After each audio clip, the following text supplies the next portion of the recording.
Rodrigo, you want to start? Oh, okay. So let me tell a little bit about myself. I am an advertising guy, an advertising creative by trade, right? So I spent the last 20 years in advertising using my creativity to sell products, all kinds of stuff, right? And at the same time, I'm this water guy, I'm this ocean guy. The ocean made me who I am. I grew up, next to the ocean, surfing, fishing, diving, since I was a kid.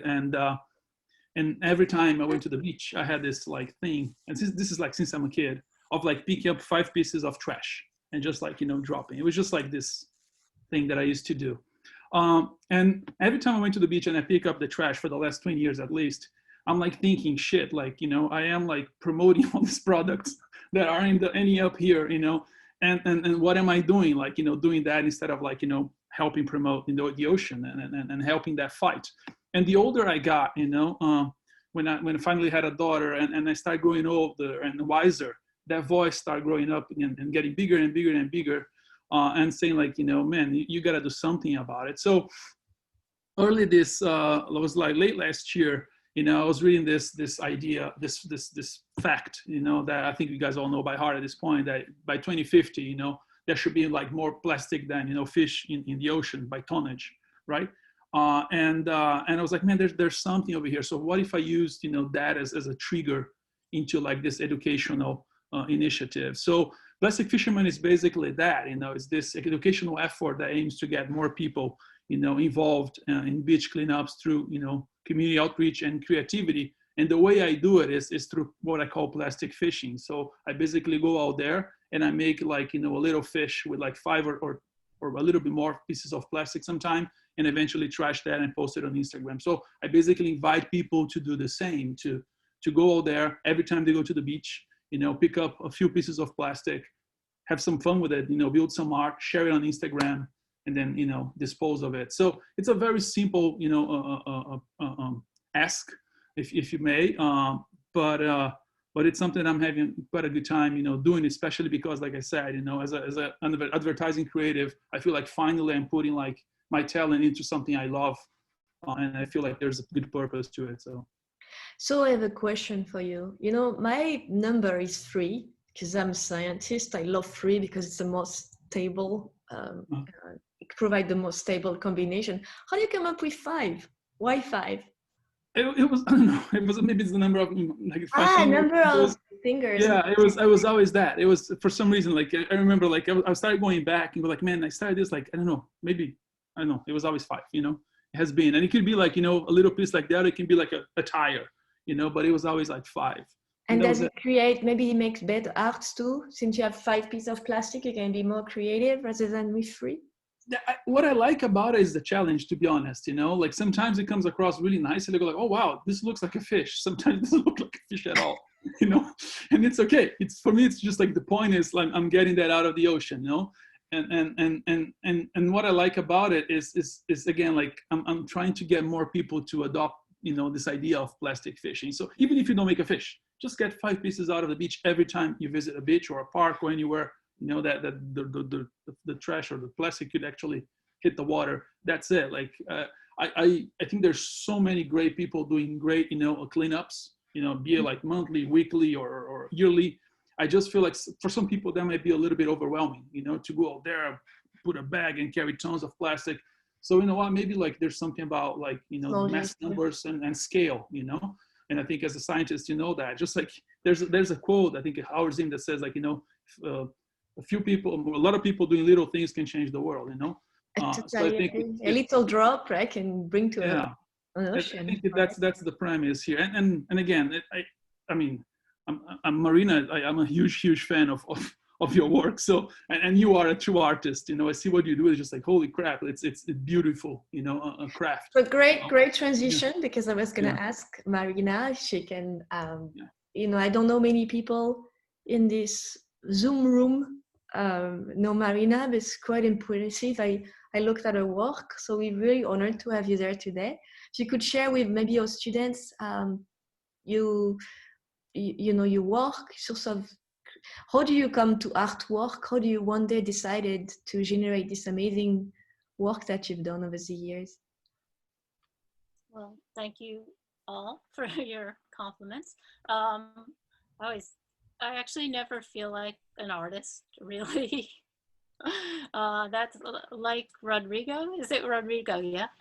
I come from a similar background. I'm a graphic designer by trade. I went to Rhode Island School of Design.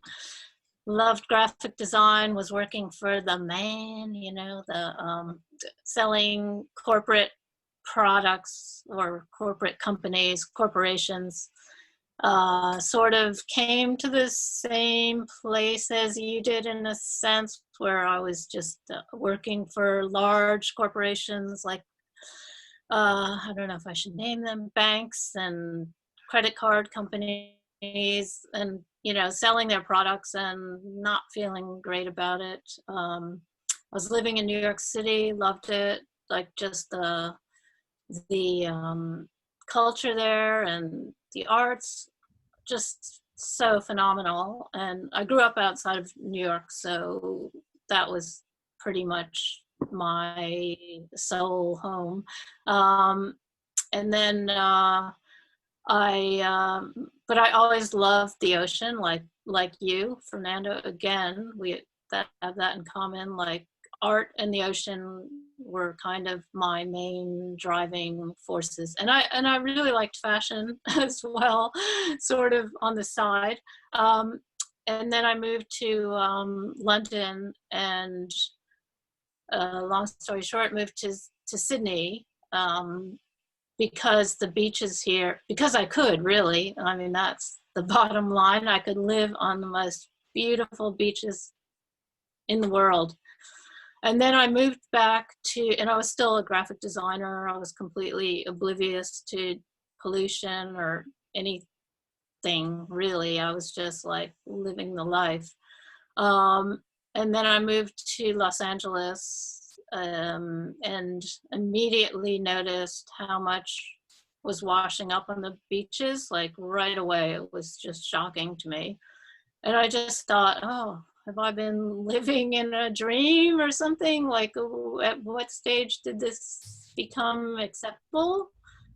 Because it was pretty much acceptable. So I started by, you know, just collecting styrofoam cups that had 7-Eleven logo or whatever, and I'd bring them into 7-Eleven and I'd pile them up in there and say, what are you going to do about this? And I'd basically just get stared at and like, you're nuts. And it wasn't going anywhere, really. And I just started to get to know the local groups in Los Angeles, which there are many, and they are like fantastic. There's Heal the Bay, there's Alagalita, which is Captain Charles Moore, who discovered the Great Pacific Garbage Patch, which I'm sure you're all familiar with at this stage.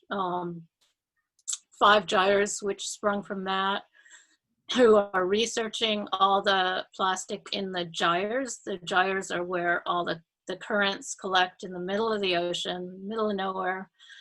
And they're finding, you know, like ridiculous 6 pieces of, 6 to 1 plankton, plastic to plankton, something like that. It's getting worse and worse. And it's every gyre in the world.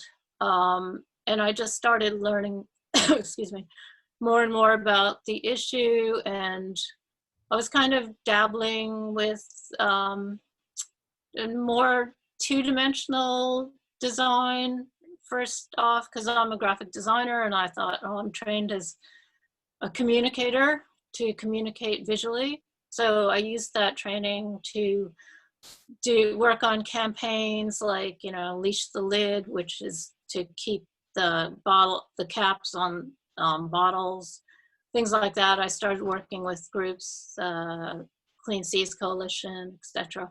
And then I just started making things physically as well, and because I always loved hands-on physical work. And it just kind of, you know, it just sort of happened, and there was no plan. I had zero plan.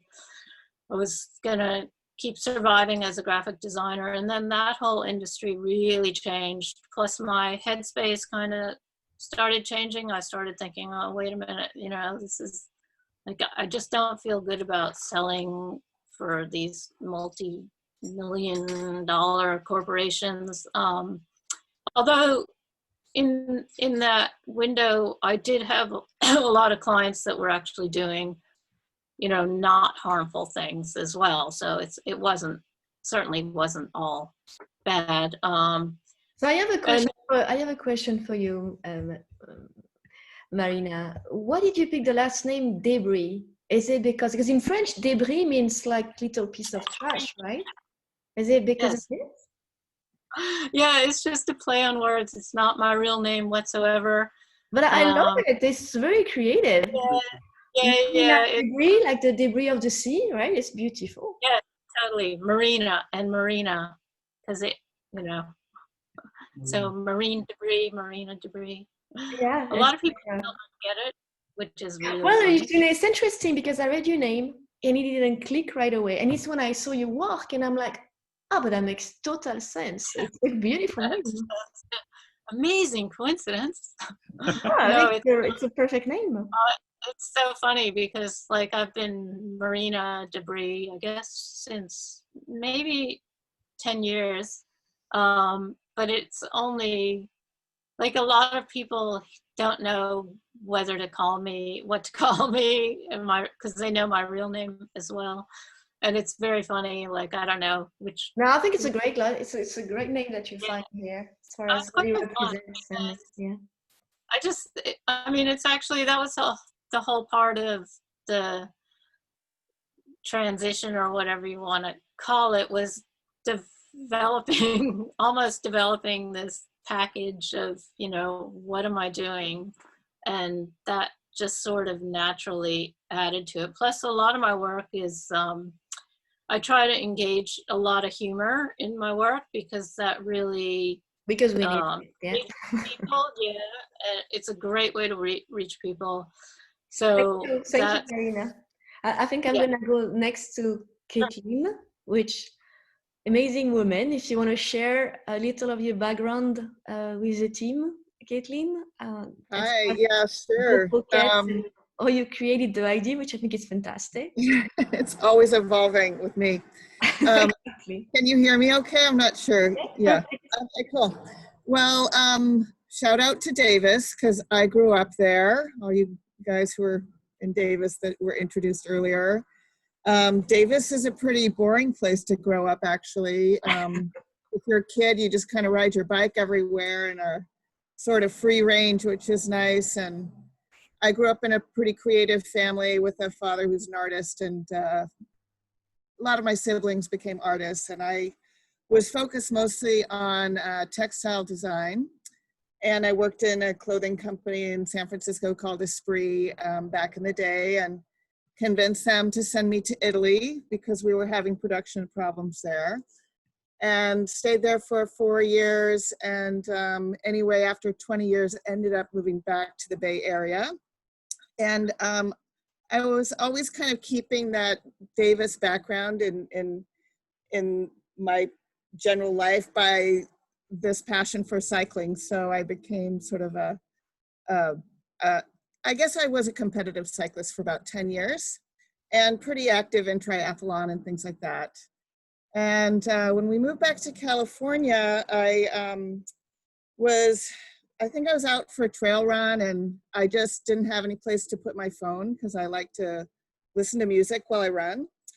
And I just had this idea that I could make a pocket that just stuck on my shirt and that would hold my phone. So I just kind of like got obsessed with it and started, cobbling it together when I got home. And then I worked with 3M on finding the perfect adhesive that would hold on tight but not ruin fabric and even go through the wash so it could be used multiple times. And then I also started specifying a fabric that was made out of recycled plastic because I knew that one of the problems of my pocket was the thought of it being disposable And I just wanted to make it more of a circular kind of product that could be, you know, recycled again. So I found a fabric that's called Reprieve that is, you know, each pocket that I make is one recycled plastic bottle. And I use my background in textile design to make them fun and also, as Helen said, customizable. So I brought a couple to show you guys.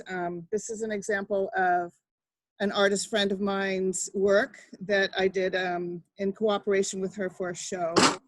And I'll just kind of show you how they work. So, because I know it's hard, you're not in front of me.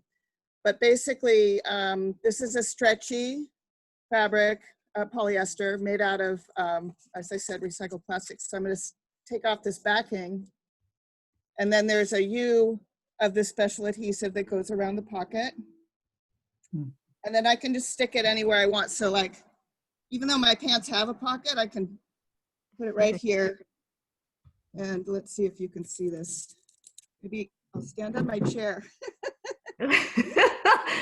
Wow, perfect. Okay, so that's my pocket. And now, wow, pocket, I can just put my phone in there and it's good to go. Actually, I didn't stick it right, but yeah, so it's good to go. And it'll go through the wash. And since it's a sublimation print, it goes into the fibers really on a deeper level. So it stretches with the fabric and it also makes it easy to do a digital print on. So that means you can even do a photograph.